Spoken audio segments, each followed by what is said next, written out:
굉장히 많이 나와요. 어쨌든 세보진 않았는데 굉장히 많이 나옵니다. 이렇게 딱 여러분들이 큰 그림을 딱 잡고 각 잡고 딱 들어가면 다 이해가 돼버려요.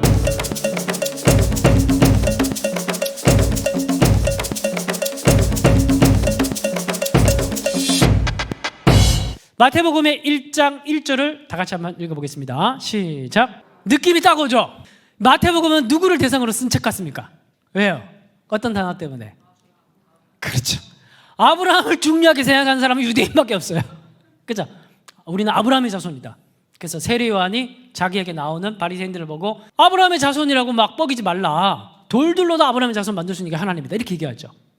왜냐하면 그들은 아브라함의 자손이라는 것을 굉장히 민족적, 종교적 우월주의로 삼았기 때문에, 근거로 삼았기 때문에, 아브라함과 다윗의 자손들이라는 것을 우월감으로 삼았기 때문에.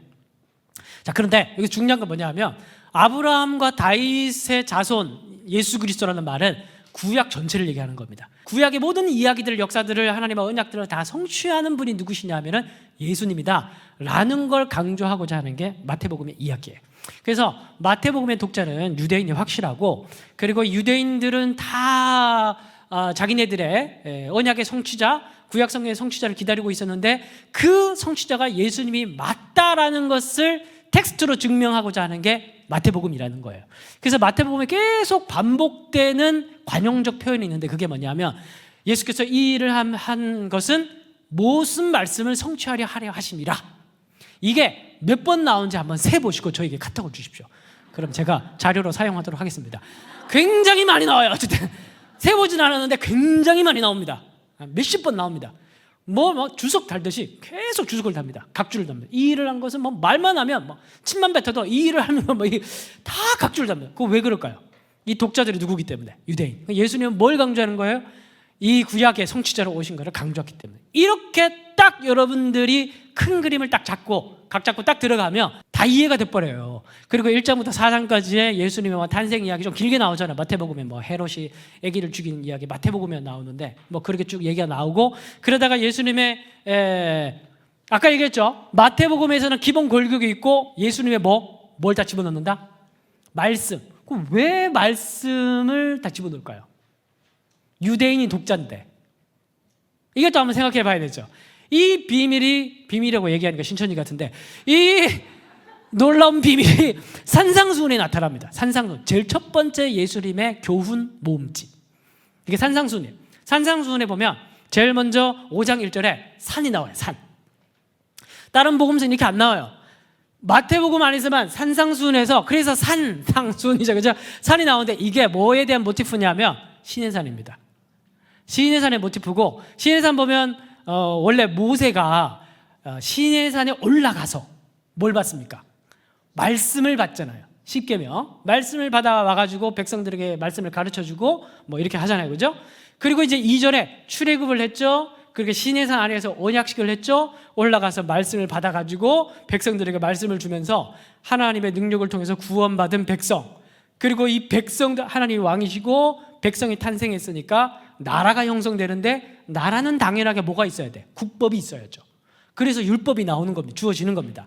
자, 그런데 예수님은 제2의 모세, 이렇게 표현하니까 뭔가 예수님께서 모세 같은 동급처럼 느껴지는데, 그냥 그거는 성경 신학적으로 표현하는 게 그렇고, 모세의 모든 걸 다 성취하는, 모세가 그림자인 거예요. 그죠? 그림자로 묘사하고 있는 겁니다. 마태복음에서는 진짜가 온 거예요. 진짜가 나타난 겁니다. 모세는 그림자였고, 진짜 모세가 나타난 거예요. 모세가 바라보고 있었던 본체.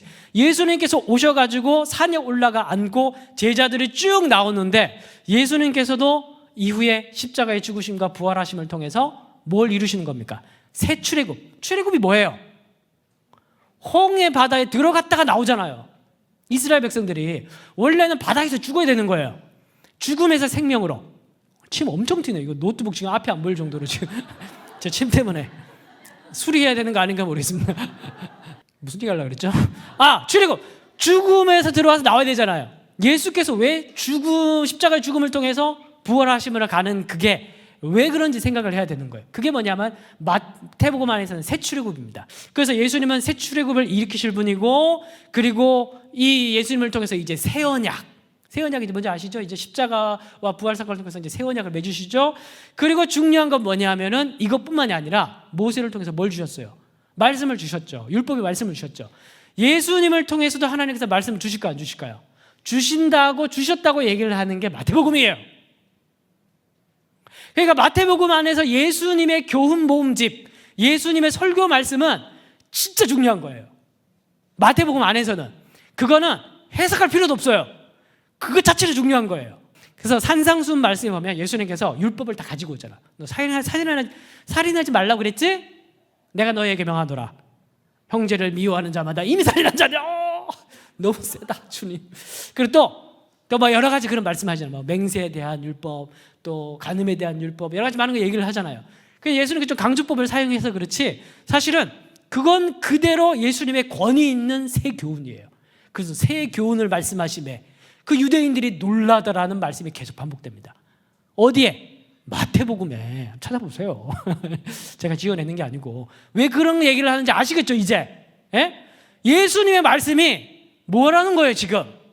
이 유대인들에게 모세의 율법은 아까 역사 이야기 봤듯이 모세의 율법은 이걸 지키려고 수백 가지의 조항들을 만들어가지고 지키려고 했던 게 그 시대 당시에 근본주의 유대교의 관습이라고 얘기를 했죠.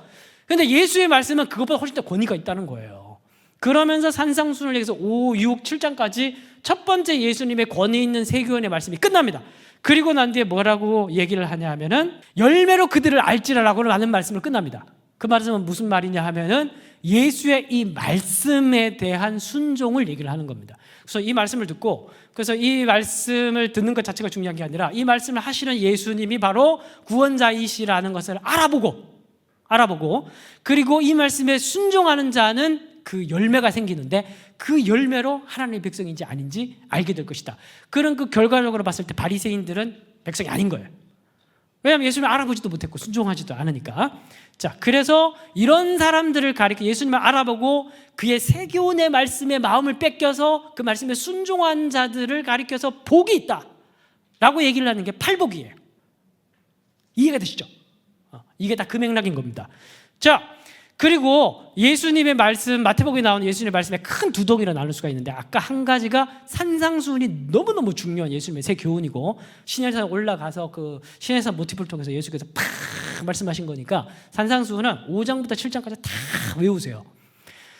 그리고 여러분 이제 그래서 천국 비유가 그 다음에 중요합니다. 여러분 마태복음에 보면은 천국은 맞지. 계속 춤만 추지 마시고 마태복음의 천국 비유가 어마어마하게 많이 나옵니다. 다른 복음서에도 물론 많이 나오지만 마태복음 안에는 천국 비유가 다른 복음서에 비해서 훨씬 많이 나옵니다. 그만큼 천국의 주제가 마태복음 예수님의 말씀에서 너무너무 중요한 건데 근데 핵심을 먼저 말씀드리자면 마태복음에서 말하는 천국은 예수님 그분 자체입니다. 다른 걸 얘기하는 게 아니에요. 예수님이 천국입니다. 그래서 예수님을 발견하는 사람은 뭐라는 거예요? 갖다 파는 거예요 이제. 지 가진 걸 다 팔아서 사는 거예요.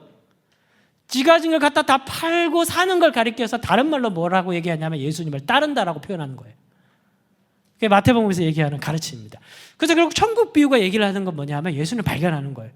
발견했는데 그 발견한 것은 그것으로 끝나지 않고 반드시 뭘 해야 되냐면 팔고 버리고 예수를 쫓아야 되는 거예요.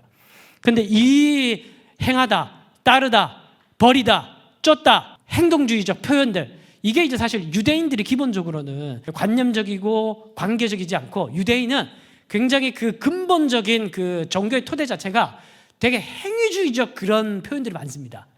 일단은 율법을 지키는 게 제일 중요한 애들이니까.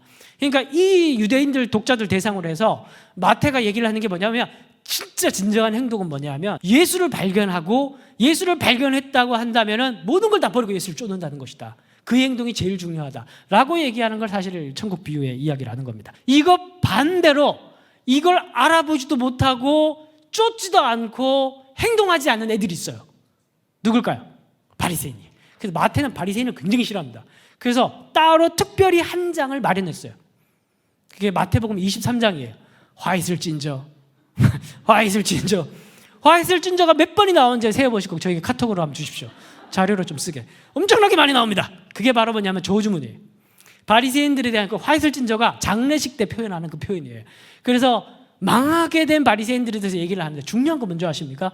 바리새인들에 대한 예수님의 화이슬 찐제를 선포하면서 첫 시작에 바리새인들의 특징을 뭐라고 얘기하냐면 말만 하고 행하지 않은 애들이라고 얘기를 해요. 이게 핵심입니다. 그런데 이런 게 사실 오늘 우리들도 한번 생각을 해봐야 되는 거예요. 말로는 뭐 예수님 발견했다라고 얘기를 하지만 안 팔면 열매가 없는 거예요. 그럼 나중에 주님 앞에 갔을 때 주여 주여 하는 자마다 다 가는 게 아니라고 그랬죠. 열매로 안다 그랬죠. 그게 산상수훈 7장에 나옵니다. 마지막 결론이에요. 그게 바리새인들에 대한 향한 내용이기도 하지만은 당시 예수님을 쫓았던 마태 공동체를 향한 말씀이기도 해요. 너희들이 예수를 발견했다고 외치면서 사실은 아무것도 하지 않고 있다면, 말만 하고 행하지 않고 있다면 바리새인과 다를 바 없는 것이다. 이렇게 얘기를 하고 있는 게 사실 마태복음 안에서 얘기하는 마태 공동체를 향한 메시지 중에 또 포함되는 겁니다.